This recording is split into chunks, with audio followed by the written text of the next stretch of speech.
So it's a great pleasure to welcome all of you back to this, the third and final day of our Schawlow-Townes Symposium.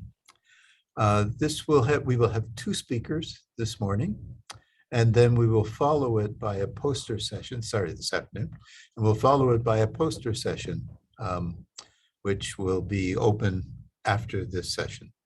There's a different link for the poster session. You can get that link three different ways. So one way is sent to you directly, I think from Melanie. Secondly, it's on the website, so you can go to the website and check for the link. And thirdly, it will be put on the chat in the last part of the talk, so everybody can just go to the chat and copy the link. So any of three different ways, and I urge you all to go to the poster session this afternoon. In the posters, we have a number of the people at the University of Ottawa, a number of the students who will talk about their research, and you'll get to see the research taking place at the University of Ottawa. Our first speaker, our senior speaker, is Aephraim Steinberg. It's a great pleasure to welcome him back to Ottawa. He's quite a figure in Canadian science. He works on fundamental quantum mechanics and the control and characterization of quantum systems. So it's very interesting. I'm sure you're going to find this talk interesting. His experiments are two-pronged. They generally use optics, two-photon interference for control, and he uses laser-cooled atoms to study many things in quantum mechanics. They are quantum information and computation, decoherence, classical and quantum boundary, tunneling times, weak measurement, and the control and characterization of novel quantum states. Aephraim did his PhD at the University of California in Berkeley, his master's at the same place, and his BSc from Yale University in Connecticut. He's received a number of awards. He's a fellow of the Royal Society of Canada. He got the Physics World Breakthrough of the Year in 2011, and he's had an ERW Stacy Memorial Fellowship. So it's a great pleasure to welcome him and pass the stage over to him. He will speak about how much time an atom spends in the forbidden region. Aephraim, please. Well, thank you very much for the kind introduction, Paul, and thanks to all the organizers for the invitation and all of you for being here. It is a pleasure to be back in Ottawa, although a disappointment that we have to be doing this remotely. It's still a wonderful occasion, but I look forward to the time when we can, of course, do this properly once more. Let me just share my slides, start the presentation. Hopefully everyone sees that now. And start telling you about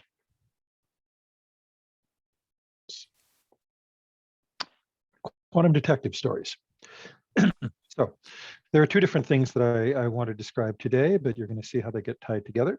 Investigating how much time atoms spend in a forbidden region and how much time photons spend inside atoms. Before I do that, though, I really want to make sure at the outset to give credit to the people who've really done all the work I'm going to be telling you about. And that's the team that you see listed here. And there are too many for me to go into detail about everyone's contributions, but I do want to highlight the people who've done the most for the particular projects I'm going to be telling you about now. I can't stress enough what heroic projects these have been. I think back to my own days as a graduate student, and I'm just put to shame by the challenges that these students have overcome and the clever ideas that they've come up with to make these experiments work. The main topic of today's presentation is going to be about using a Bose-Einstein condensate to probe tunneling times. And that's an experiment that generations of students have developed and made more and more robust, starting with Anna Jaffrey, Mirko Zirka, Chris Eleanor, Roxanne Chang, Shreyas Putnis, and most recently, for the work I'll tell you about today, Ramon Ramos, David Spearings, and Isabel Hasiko, now joined by Joseph McGowan, Nick Mantella and Harshil Niraj. The other experiments that I want to describe just a little bit at the end, because we're still very excited about them, but they're a work in progress, were led by Josiah Sinclair, who's now a postdoc at MIT, Daniela Anguro-Murcio, and joined by Kyle Thompson and Vita Michelle Nixon.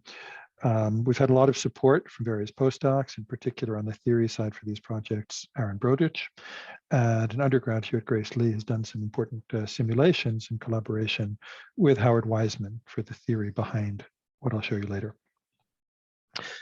I just want you to understand the context for all this work. If you know a little bit about my history or just pay attention to some of the dates on the papers I'm going to show you, you may think that I've just been obsessed with tunneling times my entire life. And although that might be somewhat true, that's not the real obsession. And the thing that keeps us going in our group is this big question: is the wave function the whole story? What's the best way we can describe what's really out there in the world? In particular, can I learn more about what was happening by looking at a system afterwards? And I want to just give you a few simple examples of what one might mean by that in order to motivate the rest of our projects. So hopefully most of you are familiar with this kind of con game where someone on a bridge or in an alley somewhere hides a coin or a $20 bill under some shell and asks you to find it. Here, due to Yaki Aharonov and his coworkers, is the quantum version of that. Suppose that I tell you, I'm going to take my $20 note and put it in a superposition, A plus B over root 2, and ask you to find that money. Clearly, you only have a 50% chance of finding it. So to be fair, I offer you more information. I tell you, later on, I'm going to look for that note again, and I'm going to find it in a superposition B plus C over root 2. The question is, do you get more information from that subsequent measurement, that reveal, than just from the A plus B? Or is everything just in that first wave function? And normally in person, I like to play this game with people. I usually find that almost no physicist is willing to hazard a guess as to where the particle was in between. The way we're trained to think about it is that it really is in both A and B until you actually make a measurement, and then everything changes discontinuously. The interesting thing is when I ask the same question of public audiences, of non-physicists, they immediately guess, or some of them immediately guess, what I think is the right answer, which is that it had to be in B with essentially no uncertainty. And one way that you can see that is to imagine building this experiment. How would you build these superpositions? Well, you might take a photon, send it to a beam splitter so that it ends up in a superposition of A and B. And to post-select on B plus C, you might look for a photon that came out some output port of a beam splitter that combined B and C. And I think none of us would have any qualms about saying, if I send a photon in here and I find it at this detector, it must have followed path B. And that's what we're saying in this case. We are saying that we got more information from that detection event than we had in the initial wave function. So our obsession is about understanding how much you can say in those cases. I don't want to get into the metaphysics of when did it change from one thing to another. I just want to know, given extra information from a subsequent observation, how much can we say about the reality? Later in the talk, I will say a few words about ways in which we can really probe maybe the dynamics of that collapse process, however. Now that example might have looked trivial, but of course the idea is you could do this for any preparation and post-selection. You could imagine sending a particle in some superposition of 3 different paths, post-selecting on some other superposition of those same 3 paths, and asking, where was the particle most likely to be in between those 2 events? And this formalism that many of us like using, known as weak measurement or weak values, due to Aharonov, Weidman, and Albert, tries to address this in general. And there are cases that are very surprising, but the important thing to keep in mind is they really correctly describe what would happen to a probe that you had interacting with any of these paths you want to know about. So to sum that up, I think of this sometimes as quantum archaeology. The conventional wisdom about quantum mechanics is sometimes depicted in these Wheelerian pictures of delayed choice experiments, saying that you cannot look at the present state of a system, like where the photon in a Young's double slit experiment hits the screen, and learn anything from that about which slit it went through. If I didn't actually measure which slit it went through, I'm simply not allowed to discuss it. On the other hand, in the classical world, we're used to digging up fossils and inferring what they were doing long, long ago, or something about what they were doing long, long ago. We're used to looking at the cosmic microwave background and drawing conclusions about the early universe. My point is that there is, as far as we know, no classical world.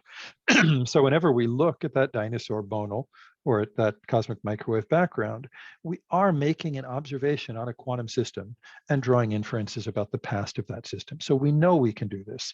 And the question is to figure out, in the light of the uncertainty principle and so forth, what are the limits on our ability to do that? And what are the best techniques for learning as much as we can about either the past or the future? So here is our future, our near-term future. I'm going to briefly introduce this tunneling time problem, which I think is a paradigmatic one in this question of learning about past systems. A particle could be either reflected or transmitted by a barrier. And one of the questions is, once it's transmitted, does that give me extra information? Can I say the transmitted particle was doing something different to the reflected particle before it was detected, or is that illegal? I'll tell you about our recent experiment, actually probing the amount of time a tunneling particle spends in that forbidden region. And I'll talk about our ongoing work and future proposals, probing where the atom is while it's not supposed to be there, and also how the observation may perturb tunneling itself, asking whether we can observe, in some sense, how long collapse takes. And at the very end, I will tell you about a completely different experiment, but connected to the same theme, about maybe the simplest problem you can imagine in quantum optics, the interaction of a single photon with a gas of atoms, asking, if a photon is traversing a cloud of atoms, what does it look like while it's going through that cloud? How much of its life does it spend as a photon, and how much as an atomic excitation? And we'll see that we don't fully know the answer to simple questions like that. All right, so you're all familiar with the tunneling problem, trying to traverse these forbidden boundaries.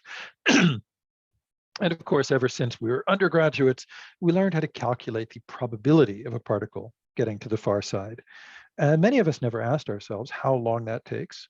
Or I think if you did ask yourself and you asked your prof, the prof probably told you to be quiet and just learn how to calculate the probability.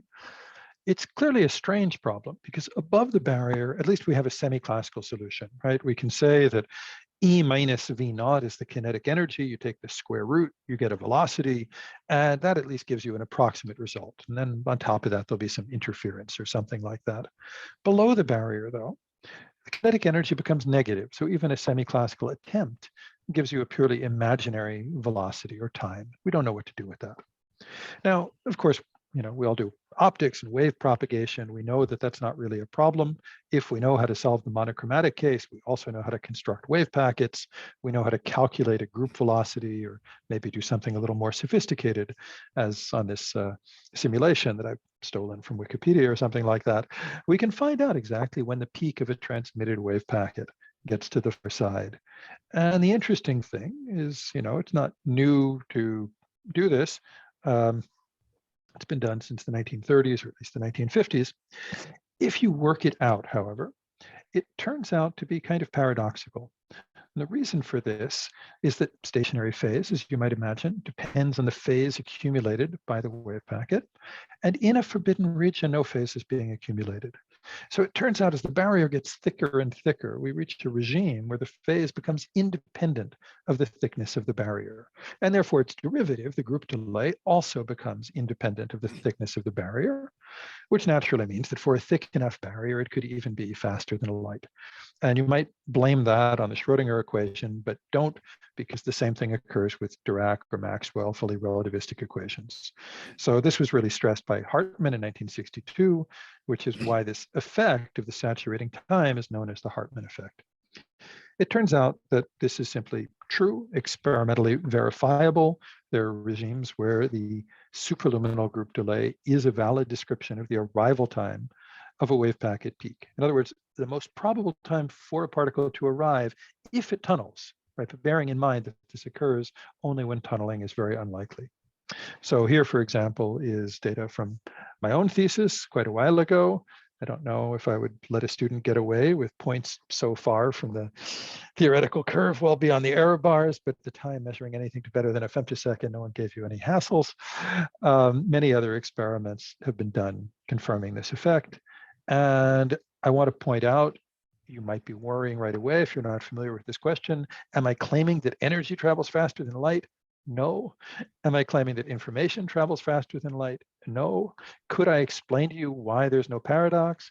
Yes, but I'm not going to take the time to do it. If we were all together in person, I would ask you to grab me at the coffee break because I love telling people about these problems, but I don't have time for it right now.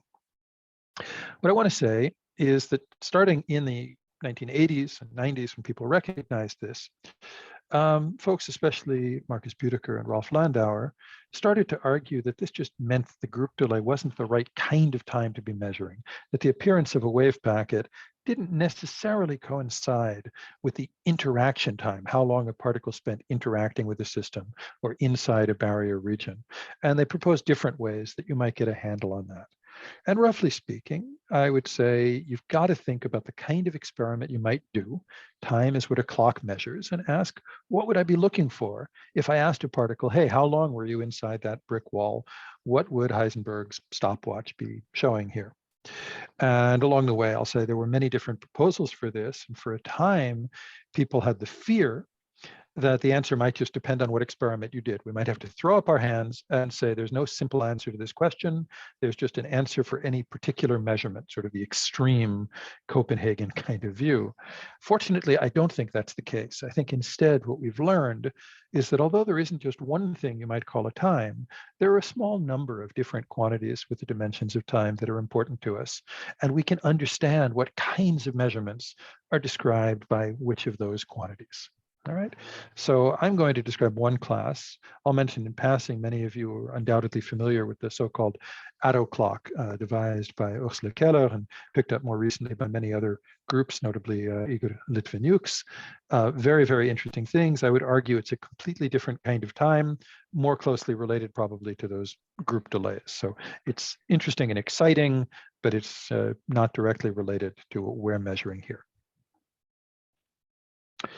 So here is one of the proposals that Büdeker championed in the 80s. It was actually proposed earlier by Bass and Rybachenko, but it was revisited for reasons that we'll come back to. It's known as the Larmor time. The idea is very simple. If I want to clock how long a particle spends in a region, I should let it interact with something while it's in that region. For instance, I could fire spin-polarized electrons towards a rectangular barrier and imagine confining a Z field, a Z magnetic field inside the barrier, so that while the electron is there, it precesses about the Z axis. And then by measuring the precession angle, I can calculate, just by dividing by the known Larmor frequency, how long it must have spent in that region. Now, the interesting thing here, this comes to that post-selection of those weak values, is I still have a transmitted wave packet and a reflected wave packet, and we could imagine measuring their spin precession angles independently. So this argues that there's a real operational sense in which we can talk about the amount of time spent by the transmitted particle. And I'll say that that's in contradiction to the way many theorists were discussing the situation in those decades. A number of people were saying this whole enterprise is misguided because you want to ask about whether or not the particle's in the barrier, sort of one operator, and yet you also want to know whether it was transmitted or reflected, and that's a different operator, and they don't commute, and you just made a mistake by even asking the question. So I think this proposal shows experimentally there's a meaning to the question, and we can see mathematically later on how that would work out. So with that as background, let me tell you how we actually did the experiment. I don't know how to make electrons tunnel through rectangular barriers that have magnetic fields confined in 1 angstrom regions, although some people are working on closely related things. We do, however, know how to make atoms tunnel through barriers that we can actually manipulate quite well. By cooling atoms down to post-condensation and beyond, we can generate extremely long coherence lengths. So we have a BEC of 87 rubidium with a coherence length of about 4 microns. That's what you get when you cool it down to something on the order of a nanokelvin. And we can focus a laser beam that repels atoms to about 1 micron. We focus a Blue-to-Tune 420 nanometer beam down here, and that makes now a barrier that's smaller than the coherence length of the atoms, which is basically the criterion we need to see sufficient tunneling, significant tunneling. So what we do is we first Bose condense in 2 red beams that trap the atoms. And we're then going to use this horizontal beam as a kind of waveguide so that we can do a one-dimensional experiment. The barrier height is about 150 nanokelvin, so much higher than the 1 nanokelvin temperature than the atoms. And it corresponds to an incident velocity, just to get these scales in your mind, of about 4 millimeters a second. What we're saying is when we push atoms at 5 millimeters per second towards this barrier, essentially all of them are transmitted. And if we push them at 3 millimeters per second, essentially all are reflected. But around 4, we can look for this tunneling effect, or just below 4, I should say. So we begin with a BC, which is a little bit below 100 nanokelvin. As I said, that's not quite good enough for us. We need to get longer wavelengths. So we use delta kick cooling, and this picture on the right shows you how well that works. We begin with these hot atoms around 100 nanokelvin, and you see this expansion curve showing that in about 20 milliseconds, they expand by about 20 microns, which means they're moving about 1 millimeter per second. Too hot for us. And after the cooling, you see this blue curve. Over tens of milliseconds, they expand by an amount that's negligible on the scale of 10 microns. There's a video not of our experiment, but of one of the first times we were actually able to construct this kind of a barrier. This was in a different configuration. The barrier just made a table. There's a Blue-to-Tuned sheet of light under the atoms. And you see the atoms, the hottest ones, fall over that barrier right through the table, but the others just spread out on the table until they fall off the edges. Except, of course, there must always be some atoms tunneling through here. Just at the time, we couldn't resolve that very small number of atoms. Well, we also need a probe. We need that magnetic field, and we don't use a real magnetic field.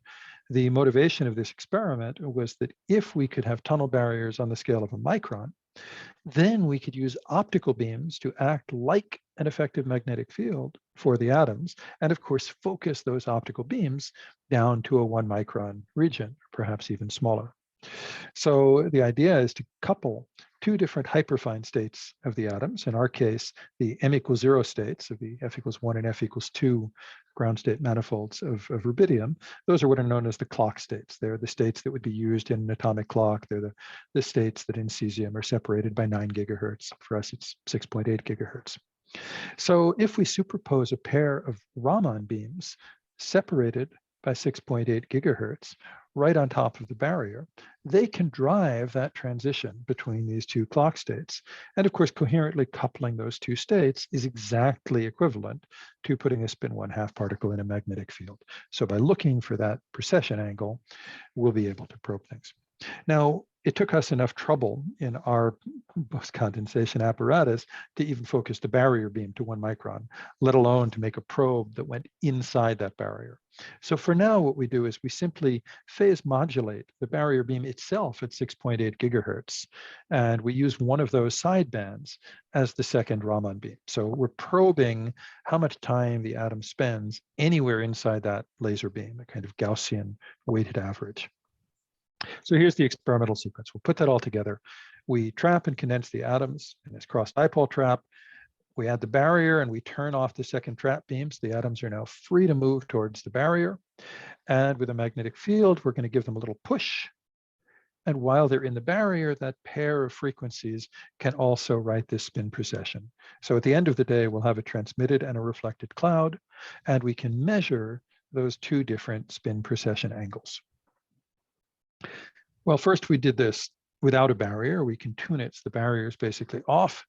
And what we see is a wave packet is transmitted to the right. And these are our absorption images of our clouds after we do a Stern-Gerlach separation of the what we call the X and the minus X states, the initial and other hyperfine state. And by looking at this ratio, we can tell what the precession was.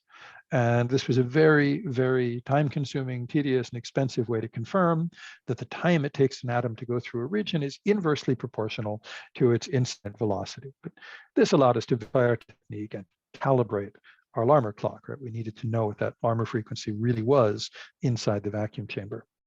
Next, we turn the barrier on, and now you see there's a transmitted cloud and a reflected cloud. For technical reasons, the reflected one is somewhat distorted in these experiments. We couldn't yet say much about that, although my student David Spearings is going to have a paper coming out soon explaining what we can say about the reflected clouds. It gets very interesting, but we'll focus on the transmitted cloud. You may already note that the ratio of these intensities looks a little bit different. And now we find, although the tail still looks roughly like 1 over v, that once you get to this critical velocity, in these data it's about 5.1 millimeters per second, instead of continuing to climb forever, the time begins to come back down. Now, this plot turns out not quite to be right. Take that with a grain of salt. Let me explain what we've left out of the story so far, and then we're going to come back to the data and understand it a little bit better. This was what Büdeker observed about the Larmor clock. As I say, it was proposed originally in the 60s, and the idea was everyone understood that this magnetic field might also disturb the tunneling. The proponents, however, argued that if you lowered the magnetic field so that it became an insignificant disturbance and took the ratio of this precession angle to the decreasing Larmor frequency and found a constant, you could interpret that constant, in the limit of zero magnetic field, as the actual time. Now, where does it come from quantum mechanically? Obviously, this spin along the x direction can be described as a superposition of a spin up and a spin down. In the presence of the magnetic field, those two spins have different energies. So they see this barrier as having slightly different potential energies, but they're both eigenstates of the system. So when they're transmitted, they pick up different phases. And the difference in phase between the up and the down tells you the equatorial angle of the spin. That's really what this spin precession is. So in some sense, it sounds a little bit like the group delay, although it's not exactly the same expression. However, obviously, if for the anti-aligned spin, the potential energy is higher, it's also less likely to be transmitted. So when I post-select on a transmitted wave packet, I'm preferentially going to see the particles that were aligned with B and felt a lower potential energy and were exponentially more likely to be transmitted. Now, the thing is, Bass and Rybachenko wanted to look in the limit as B goes to 0. What Büdeker realized is that both of these effects are first order in the magnetic field. So the spin precession never completely dominates. We end up with two angles on three-dimensional rotation. And it's kind of mysterious. You're looking for one time. Suddenly you have two things with the dimensions of time.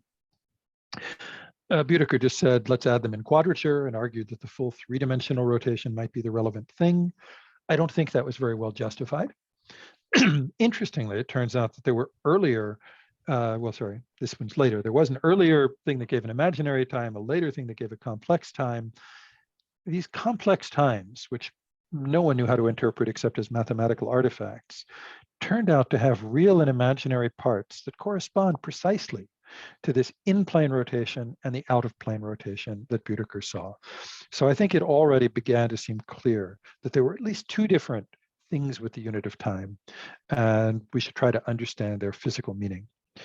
It turns out that using that formalism I alluded to earlier, Aharonov's weak measurement formalism for describing post-selected systems, you naturally get complex results out.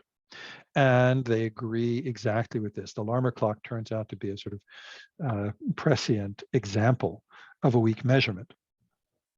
We also, however, excuse me, know what these things mean now. If you imagine a measurement as the coupling of some dial, some pointer, some meter to a physical system, the real part of the weak value represents how much that pointer shifts by. And in this case, that's this precession angle in the plane. However, once you do post-selection, it's often accompanied by an imaginary part that's actually probing something different. It's probing how sensitive the system is to the measurement, how much back action the measurement has on the system. And that's what this alignment angle is. It's how sensitive is the transmission probability, in this case, to the effect of that magnetic field, that measuring system. All right, so we realized we need to measure both of these things. So we need not just to measure the probability of being in the f equals 1 or the f equals 2 state. We need, in fact, to measure the entire pseudo spin in that space. So we needed to do full tomography, excuse me, which we can do by measuring multiple projections of the spin. And with a lot of cleverness, Shreyas and David figured out, or sorry, Ramon and David figured out how to do this well. And you see here pictures as we go to lower and lower velocity, closer and closer to the barrier and into the tunneling regime, we move from the x-axis, this preparation, first towards the y, a little precession, and then we begin spiraling up towards the z-axis due to that imaginary part. And you see that on these two projections, from x towards y, and also from x towards z. So we can plot both of these times that Büdeker had calculated. And here we compare them to our predictions, what I call the real part of the weak valued time and the imaginary part, as well as to the Büdeker-Landauer or semi-classical time, which diverges right at the top of the barrier, which is clearly unphysical.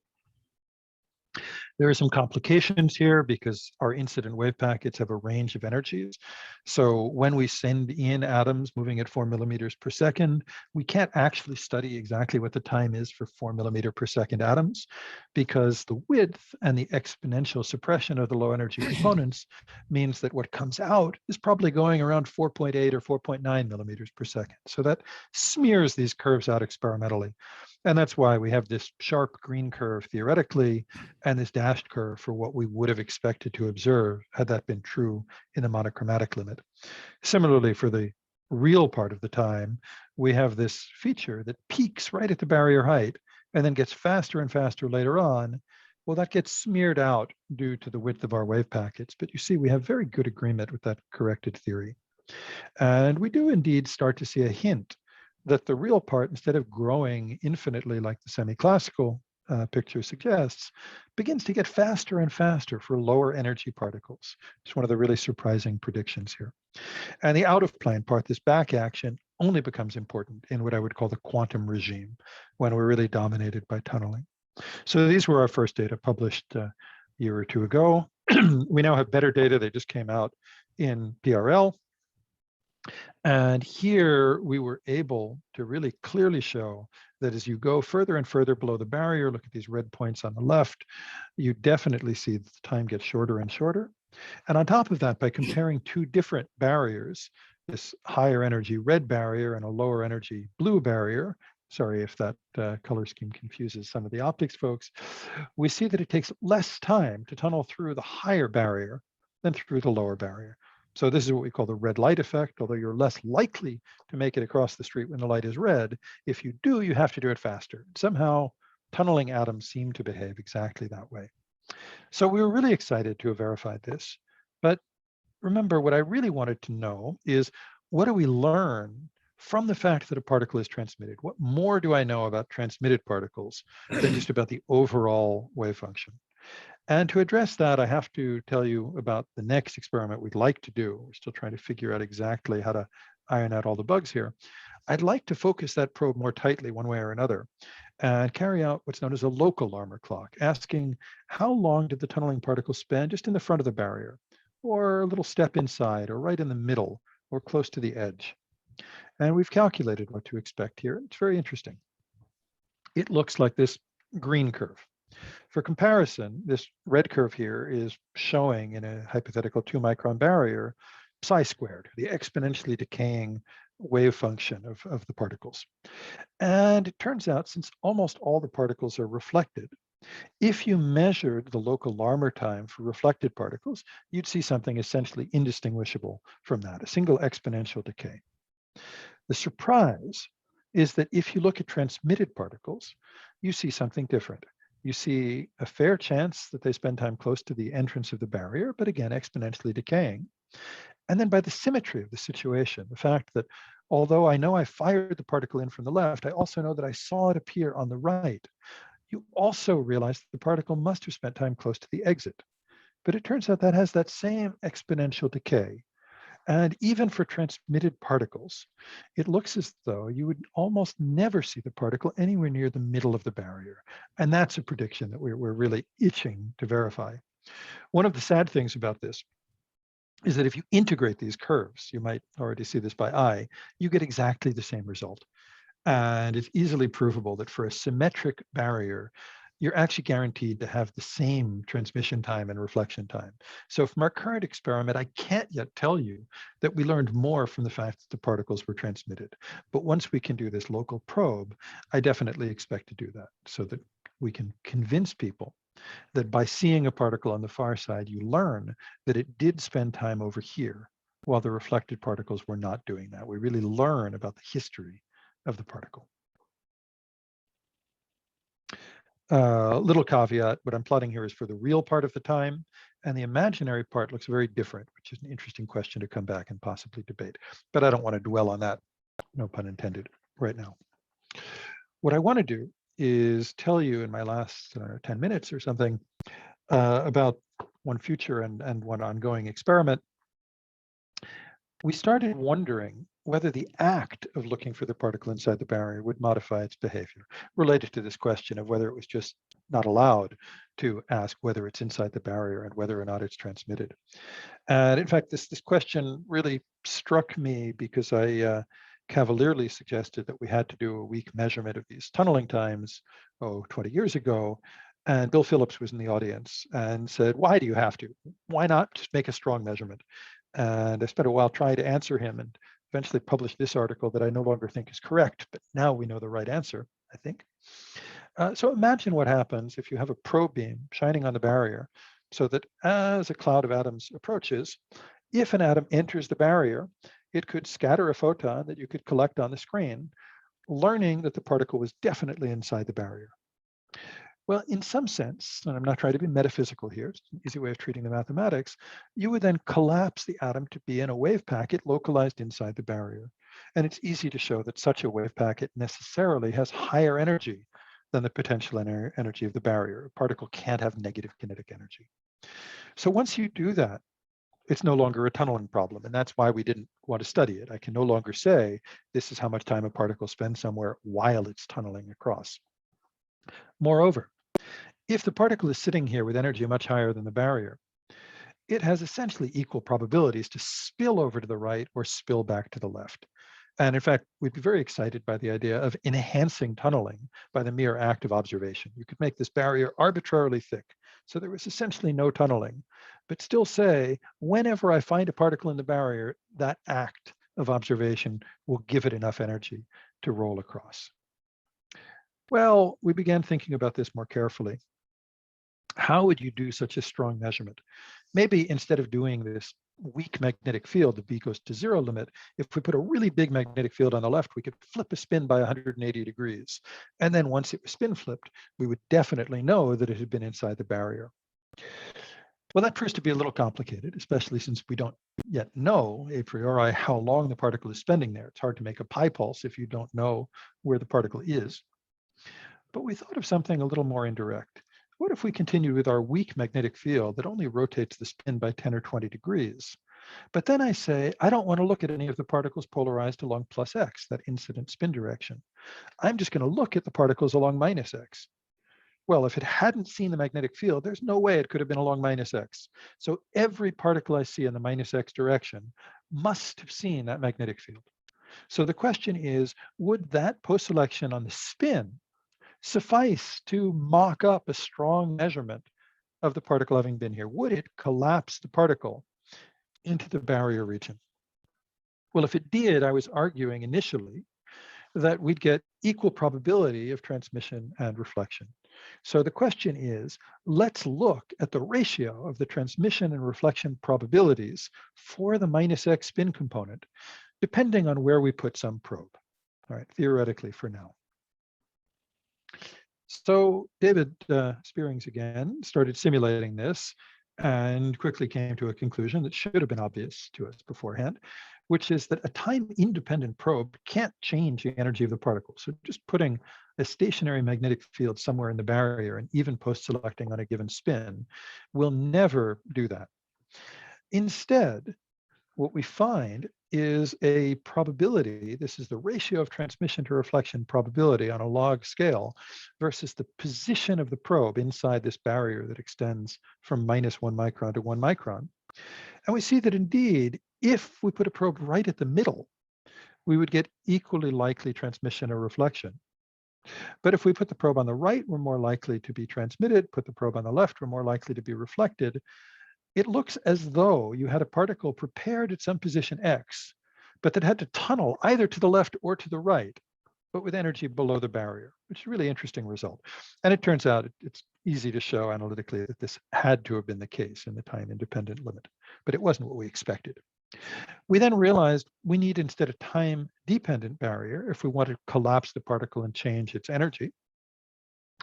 So David started doing that, and he found that if you pulse a probe on for a short enough time and carry this out, then indeed you approach this green curve where you see almost wherever the particle, the probe is within the barrier, you end up with roughly equal probabilities for transmission and reflection. And again, in the delta function in time limit, you can also do this analytically and in fact show that this is mathematically equivalent to preparing a wave packet in that probe region, which, as I said earlier, means it has more energy than the barrier height.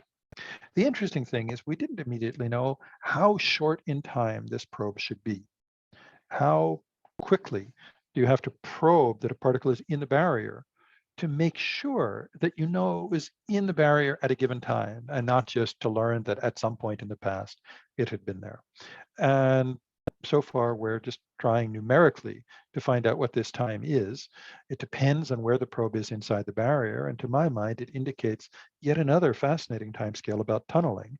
Basically, while a particle is inside a tunnel barrier, depending on where exactly it is, how long do you expect it to stay there before it leaks out to one side or the other? I think that's what we're probing with this theory so far, to be published soon, I hope, and experiment as soon as we can figure out how to do that.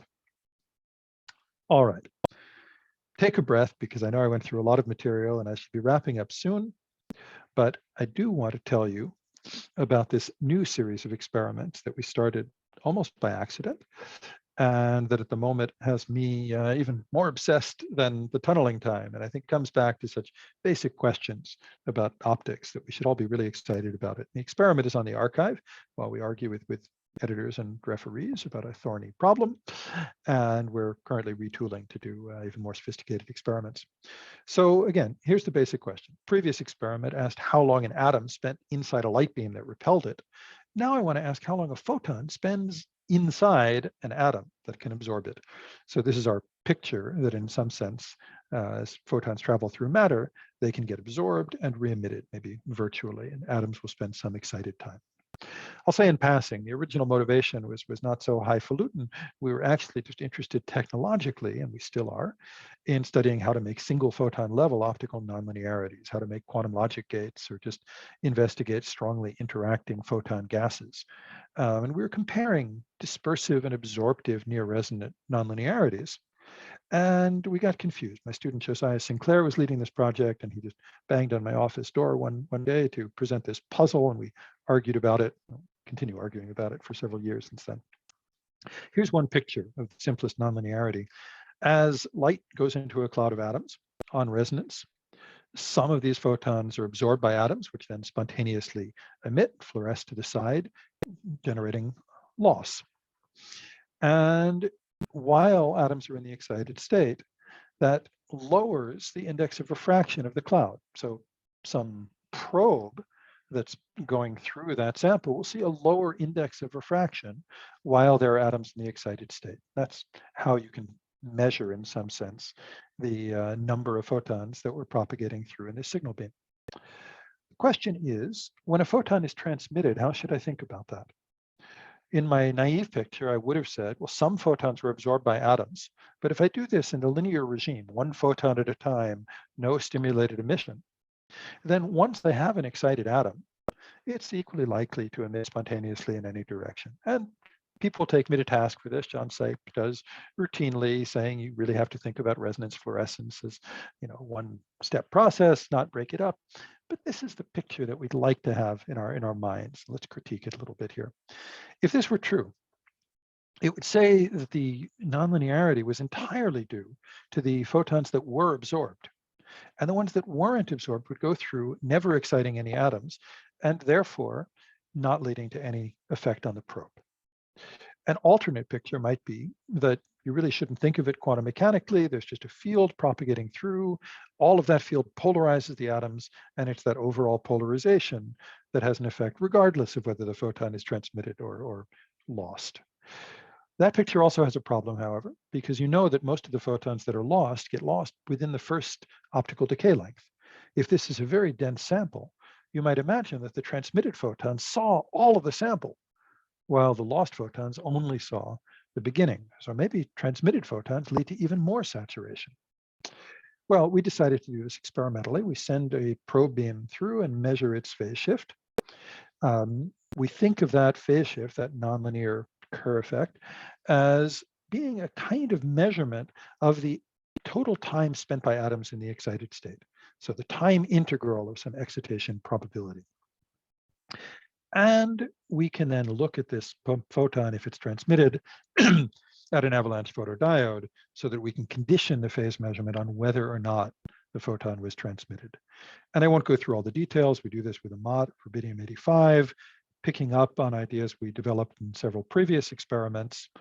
And these are the classical cross phase shifts we see with pulses that contain about 34 photons, just doing some systematic checks that the sign changes with the detuning. But in the end, looking at the effect of one extra photon, we see these residuals saying that that transmitted photon did saturate the atoms a little bit, did lead to a nonlinear phase shift, contrary to my original naive picture. So far, we have only this single data point showing that that phase shift seems to be a little smaller than the average phase shift of a photon that goes in, irrespective of whether it's absorbed or not, but certainly inconsistent with zero. And we compared it over here to several different models we were toying with, more recently with Howard Wiseman and calculations thanks to Grace Lee and Vita Michelle Nixon. We have a new theory, and I'll just say the new theory is really, really shocking, because not only does it predict non-zero times, it predicts negative times, and even more negative for narrowband pulses, which is the next direction of our experiment. Some of you may remember that on resonance, the group delay itself is negative, so there's a provocative connection between the two. Maybe, as in the tunneling case, there is a certain similarity between these dwell times that we measure by nonlinear optics and the transmission time that you would measure just by measuring the group delay, possibly also the anomalous optical drag that Bob's team recently measured. We're beginning to think about that. All right, thank you all very much for your time. In conclusion, I've told you about two very different experiments and some theory, but all connected to this question of what you learn about a system's past by looking at it now. So we were able to measure, finally, both components of this Larmor tunneling time. I didn't even say it before, but they're about 0.6 milliseconds for this 1.3 micron barrier. That's consistent with the usual velocity and energy scales of these problems. But hopefully in the future, we'll be able to collapse atoms into the barrier region and really probe what happens when you have a time-dependent measurement of that sort. And most recently, once more, we're measuring how long resonant photons cause atoms to spend in the excited state if those photons are transmitted. And that time is inconsistent with zero, yet an actual quantum treatment of just how long it is still waiting to be finalized. I think we're on the right track at this point. So with that, I'll close and hope that you have some questions for me. Thank you again. Thank you, Professor Steinberg, for your presentation. I will remind the audience that if you have any questions, you are invited to post them directly into the Q&A panel here on Zoom. I'll begin by asking some questions. I have one over here. It says, this is in regards to something you presented earlier in your talk with Bose-Einstein condensates. It says, what makes us think that we can measure the phase acquisition of both the reflected and transmitted cloud? Maybe making a measurement on the transmitted field forces us to acquire information from the reflected field? I'd be careful. None of this relies on anything like the macroscopic phase people talk about for Bose condensates. What we really end up with is a two-component cloud, spinor cloud, and we're measuring the relative phase between, let's say, the spin up and the spin down on either side. And you could do that using the Schrodinger equation. It doesn't need to be a Bose condensate. In principle, you could do it with a single particle. I have another question here. It says, So if you treat, towards the end of your talk, if you treat the phase shift from the Kerr effect as a delay, how do you interpret negative coefficients of N2? Exactly, and then that's what disturbed us. And for a long time, I was telling Howard he had a sign error in his calculations, but I no longer believe that. For the group delay, kind of as I hinted earlier when I talked about these superluminal effects, it is possible to have a peak appear faster than light or faster than infinite velocity. It's the same thing, relativistically speaking. So we're used to negative delay times in certain funny situations. And in this case, it seems to agree with that. It seems to suggest that in a post-selected sense, the amount of time atoms were spending in the excited state was negative. Now, that kind of thing happens all the time with weak values, and obviously it gives us pause. I don't really know what that means. The only thing that it means to me is if I build a system that was designed to probe how much time things were spending in the excited state, the needle would move the wrong way. That's what happens in weak values. You get these anomalous weak values, negative numbers, for instance, and the physical meaning is that any probe you hook the thing up to moves in the wrong direction. And trying to interpret that about what should I think the system was actually doing before I probed it, well, that's still philosophy. I don't have a good answer for that. But my problem is that at the moment, these weak values seem to me to be the best handle we have on saying anything about the system in intermediate times. So I think if we start asking ourselves, how do you describe a system that's defined both by preparation and post-selection, it's going to have to contain these values. And we're going to have to keep asking your question. I'm sorry, I can't actually answer it yet. Okay, thank you for your answer. Another question here. In the Larmor clock, could you do the experiment differently? Could you set up a spin quantum beat and monitor the phase of this quantum beat upon transmission reflection? I'm certain there are many different things you can do. I'm not sure I fully understand that proposal. It sounds like you're imagining a beat that's already occurring on its own, that doesn't directly require the presence of the barrier. And if you did something like that, I expect you'd end up with a time more related to the group delay. So as I said, there are several different times you can calculate here. And these 3 or 4 different quantities keep appearing, but they appear in different contexts. The interesting thing to me is that a really broad class of measurements that have to do with probing whether or not the particle is in the region all give the same result. Essentially, what it comes down to is as long as you've got some interaction Hamiltonian that just cares on the binary observable, am I inside the barrier or not? And it couples linearly to that, basically what we call a von Neumann Hamiltonian, it's guaranteed to be described in the limit of weak enough measurements that you don't just completely disturb the system by these weak values. It will give the same result as the Larmor clock. And if you do something different, like measure a group delay, it turns out there are regimes where those times are almost equal, but there are other regimes where they're really quite different. And I think that poses interesting puzzles. Thank you for your answer. Another question. So despite the fact that we're not going to drag you to coffee time, could you please explain why a photon tunneling faster than the speed of light is not actually breaking any rules of relativity or causality? Briefly. Yeah, briefly, I should have prepared a convenient slide for that, but you'd think it would be tattooed on your arm by now, right? And then you could just go like this every time. Given how often you must receive this question. It's almost certainly one of the 200 hidden slides in the background of this presentation, but it might take me more than a few femtoseconds to find that. The energy picture is very easy. As I said, this always occurs in the regime where the transmission probability is very low. So in fact, it turns out that transmitted wave packet, even if it moves forward in time, always sits below where the incident wave packet would be had it propagated at c. And at any point in time, if you just integrate from t equals minus infinity to now, how much energy has reached my detector, that number will only ever go down thanks to insertion of the barrier. So from a semi-classical perspective, the way I would describe this, if you think of real waves propagating, carrying energy, I would say all the energy that I saw at the end came from the leading edge of the incident wave packet. And later on, there was too much destructive interference and everything got reflected. But I'm really probing the leading edge. And to be honest, it was to verify that I originally got interested in weak values and calculating this stuff. But unfortunately, they don't actually support that argument. I believe it anyway, but they don't support that argument. That's just for energy. Information is a little trickier. But if you think back to the arguments over anomalous group velocities in absorbing media, the Sommerfeld-Briand discussions from the early part of the 20th century, it's really the same answer.